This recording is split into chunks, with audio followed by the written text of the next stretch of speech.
আসসালামু আলাইকুম বন্ধুরা, কেমন আছেন? আশা করি আপনারা সকলে ভালো আছেন। তো বন্ধুরা, আপনারা হয়তো অনেকে জানেন আজকে আমার ছুটির দিন।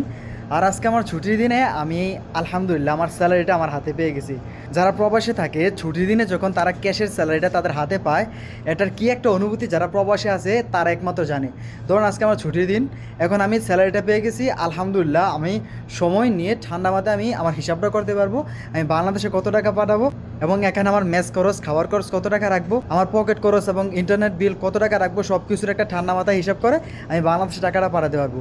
আর যদি আমি এই অবস্থায় ডিউটি থাকতাম, আমার ছুটির দিন না হতো, তাহলে আজকে আমি হয়তো স্যালারিটা পাইতাম না, আমাকে আরও 2 দিন অপেক্ষা করতে হতো। এবং ডিউটি থেকে আসার পর স্যালারি পাওয়ার পরে আমি ঠিক একটা পর্যাপ্ত সময় পাইতাম না স্যালারিটার একটা সুন্দর একটা হিসাব করার জন্য। তো এখন আজকে যেহেতু ছুটির দিন, চাইলে আমরা স্যালারি যেহেতু পেয়েছি সবাই মিলে একসাথে একটা পার্টিও করতে পারবো, যেহেতু আজকে ছুটির দিন।